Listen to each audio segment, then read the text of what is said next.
Saudara, jelang debat cawapres pada Jumat mendatang, calon presiden nomor urut 1 Anies Baswedan menyinggung soal kepemimpinan yang instan dalam pidatonya di Pondok Pesantren Al-Aziziyah Lombok, Nusa Tenggara Barat. Di hadapan santri Pondok Pesantren Al-Aziziyah Lombok Barat, Nusa Tenggara Barat, Anies menyampaikan soal proses penggemblengan yang dilalui para pemimpin. Anies menegaskan, kepemimpinan dan keilmuan tidak ada yang instan.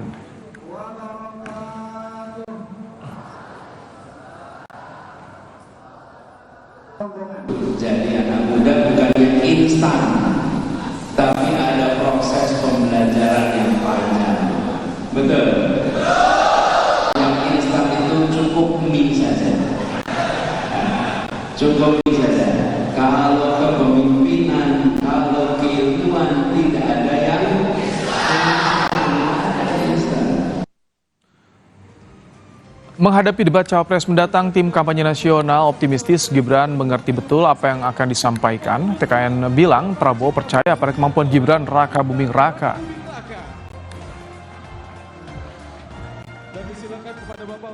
Pak Prabowo percaya 100% dengan calon wakil presidennya. Pak Prabowo mengerti betul, merasa Pak Mas Gibran mengerti betul apa yang harus diucapkan, apa yang harus disampaikan, masalah-masalah apa yang akan dikemukakan, termasuk solusi apa yang menjadi alternatif bagi penyelesaian atas masalah itu. Saudara, setelah menyinggung soal oposisi, orang dalam, kini Capres nomor urut 1 Anies Baswedan menyinggung soal kepemimpinan instan saat pidato di Lombok, Nusa Tenggara Barat. Apakah ini bentuk war terbuka lagi yang disampaikan pasangan nomor urut 1 jelang debat cawapres? Kita akan bahas, saudara, bersama kami sudah hadir juru bicara Timnas Amin, M. Iqbal, ada juga juru bicara TKN Prabowo Gibran, Wihadi Wiyanto, dan peneliti Pusat Riset dan Politik BRIN, Firman Nur. Selamat sore, Pak Wi, Mas Iqbal, Pak Firman. Selamat sore. Baik, Pak Firman, apa yang Anda baca dari narasi yang disampaikan Anies di Lombok kemarin soal kepemimpinan tidak ada yang instan? Yang instan cukup mie saja. Iya, tentu saja di era kampanye ini apa yang disampaikan oleh Anies itu mengarah pada satu upaya membangun opini bahwa ya hati-hati di dalam memilih, jangan sampai kemudian pemimpinan dipilih itu masih bersifat instan. Dan saya kira kita semua sama-sama tahulah ke arah mana yang dimaksud sebagai pemimpin instan itu. Dan jadi memang, jelas yang disasarnya siapa, Pak Firman? Iya, saya kira itu disasar pada Gibran ya. Oke.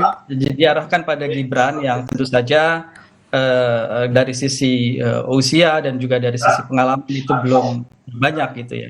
Okay. Tapi pesannya saya kira ini pesan sepanjang masa bahwa Indonesia ini jangan sampai dipimpin oleh seorang yang masih instan. Memang ya usia tidak menjamin kematangan. Tapi kematangan jelas membutuhkan waktu atau proses yang tidak sederhana. Ya, pemimpin itu tidak saja modal untuk keinginan untuk dipimpin, tapi dia juga harus matang dari sisi visi. Kemudian dia juga harus tahu bagaimana mewujudkan gagasan atau visi itu. Kemudian tentu saja seorang pemimpin itu juga harus paham hal-hal yang bersifat manajerial, administratif, teknologi. Tidak mesti harus paham secara mendetail, tapi secara umum. Dia harus paham, dan yang terpenting dia juga harus memiliki kemampuan berkomunikasi yang baik, ya. Dia mampu menggugah, karena Indonesia ini merdeka juga dengan kata-kata, baik dengan kata-kata yang tertulis maupun dengan pidato yang menggelegar. Jadi komunikasi dan kata-kata itu penting, apalagi dalam situasi ketika seorang kepala negara membutuhkan dukungan oleh masyarakat luas bagi program-programnya. Dan tidak itu saja, dia juga harus memiliki kemampuan meyakinkan dunia internasional manakala dia harus membela kepentingan bangsa di level internasional. Dan juga saya kira dia juga harus mampu berpikir secara kontekstual dan relevan, ya, sehingga dia harus memiliki pengetahuan akan itu yang ingin disampaikan oleh Anies Baswedan ya. Jadi Pak saya Firman kira ya mengarahnya pada persoalan-persoalan seperti itu juga pada akhirnya. Pak Wihadi, ada persepsi kalau narasi yang disampaikan Anies ini mengarah menyasar seorang Gibran Raka Buming. Tanggapan Anda, Pak Wihadi? Itu persepsi yang dibangun oleh Mas Firman itu persepsi pribadinya Mas Firman sebagai peneliti BRIN, atau dia membaca pola pikirnya yang disampaikan oleh Mas Anies? Nah, itu mesti jelas dulu nih. Kalau sebagai peneliti BRIN, nah pola itu kan mesti harus ada yang namanya di mana penelitian yang jelas apa yang disampaikan Mas Firman tadi, ya kan? Ini kan sudah mengarah kepada seseorang yang dimana cawapres daripada kami. Namun begini, ini kan dalam dunia demokrasi perpolitikan, kita ini tidak mengenal mengenai masalah instan atau tidak instan. Kita mengenal adalah bagaimana yang namanya suatu kesempatan yang diberikan kepada generasi muda. Dan Pak Prabowo selalu mengatakan adanya transformasi. Bukan lagi reformasi, tapi transformasi. Nah, kita mentransform, berarti ada perubahan. Dan kalau kita lihat di sini generasi muda yang ada, ini kan generasi muda yang sebenarnya Mas Gibran juga tidak kosong-kosong amat, karena sekarang ini kan juga sebenarnya sudah sebagai wali kota Solo, dan kira sudah mempunyai juga pengalaman untuk manajerial dari pemerintahan, karena sudah berperan dalam pemerintahan. Tapi yang terjadi adalah di sini, bagaimana kita memberikan kesempatan kepada generasi muda. Kapan generasi muda ini mau memimpin? Sedangkan kita ini sekarang, generasi muda yang ada di Indonesia ini sekarang sudah mencapai 60%. Nah, kalau kita bicara generasi muda ini kan butuh seorang pemimpin juga. Kalau melihat yang tua-tua, yang punya masalah, yang sering diperiksa KPK dan segala macam, nah itu kan jadi masalah juga. Masih ada dosa-dosanya. Tapi yang muda ini kan nggak ada. Kan kita butuh kebersihan dalam bagaimana sistem pemerintahan ada.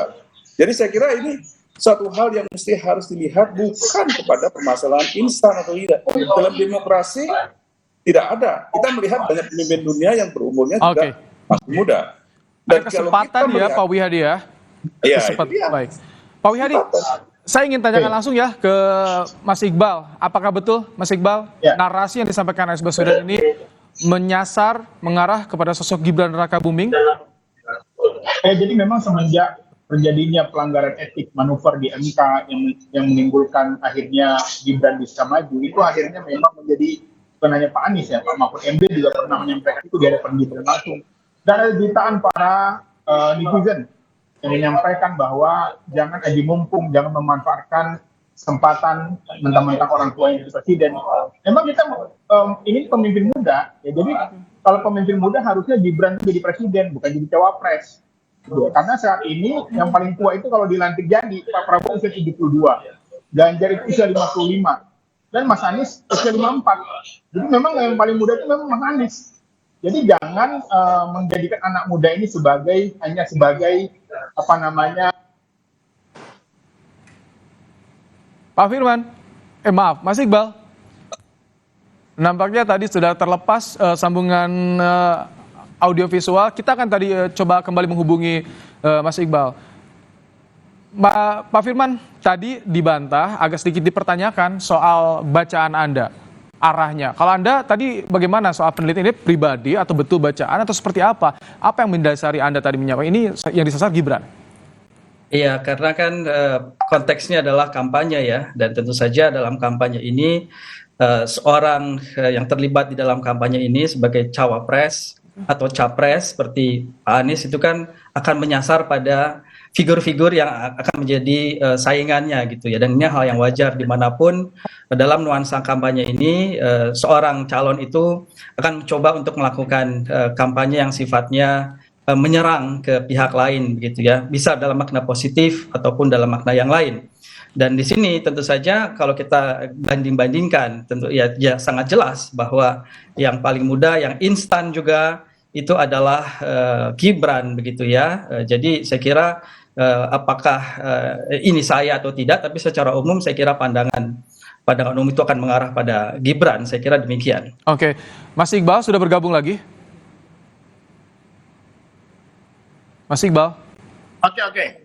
Nah, jadi gimana tadi alasannya? Kenapa langsung tadi to the point? Ini jelas mengarah pada Gibran. Silakan lanjutkan Mas Iqbal. Ya karena tadi ada orang yang menggunakan privilege aji mumpung mentang-mentang dia anak presiden, mentang-mentang memiliki paman yang bisa mempengaruhi keputusan. Yang itu akhirnya keputusan itu juga akhirnya membuat sang paman diberhentikan. Itu menunjukkan bahwa ya bukan soal muda. Kalau dia memenuhi syarat nggak ada masalah kok. Jadi jangan jadikan anak muda itu hanya alat pelengkap saja. Harusnya kalau benar-benar mau muda, harusnya yang diusung itu adalah Mas Gibran jadi presiden. Karena Pak Prabowo sendiri tidak pernah memberikan kesempatan itu kepada anak muda. Dia sudah maju 4 kali loh, jadi wakil Bu Mega, ya 2 kali menjadi capres kalah, dan akhirnya kali ini maju lagi. Jadi kapan kesempatan anak muda itu diberi kesempatan? Harusnya Pak Prabowo memberikan kesempatan itu kepada anak-anak muda, jangan hanya dia lagi. Jadi menurut saya itu adalah sebuah peringatan, sebuah pelajaran bagi anak-anak muda ke depan bahwa jangan menggunakan privilege orang tua, jangan mau dimanfaatkan. Seharusnya anak muda itu adalah orang yang diberi kesempatan, tapi bukan yang diperalat. Baik. Bukan hanya muda, apakah ini masuk dalam aji mumpung? Pak Wihadi, jawabannya ditunggu nanti usai jeda. Pak Firman Nur dan juga Mas Iqbal, kami kembali tetap bersama kami di Kompas Petang.